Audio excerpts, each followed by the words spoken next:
ស្រុកកំណើតខ្ញុំបងហើយនឹងមុំរៀនវិទ្យាល័យបេះដូងបងស្នេហ៍តែមិនហ៊ានស្ដីព្រោះតែពួកយើងកំពុងសិក្សាបងលួចគួចចិត្តមិនហ៊ានវាចាបានត្រឹមប្រាថ្នាថាបានជួបចិត្តនៅពេលប្រឡងអូនជាប់បាក់ដុំរូបអូនមានភពទៅរៀនភ្នំពេញនឹកឡើងតូចចិត្តនឹងវាសនាខ្លួនពេលបានជួបអូនមិនហ៊ានវាចាព្រោះតែបងក្រខ្វះលុយសិក្សា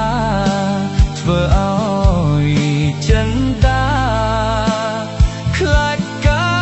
ររុះរយបងទៅបាវិតធ្វើជាកម្មករនៅតែស្មងសដួងចិត្តអ្នកឯងស្រាប់តែលឺអូនរៀបការអ្នកផ្សេងទ្រង់បងអ៊ូលណែនស្ទើរបែកអរ៉ា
ខ្លួន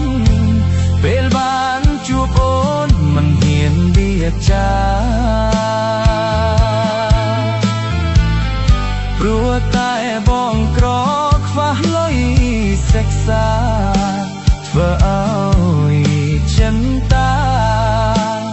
ខ្លាចការរុះរយ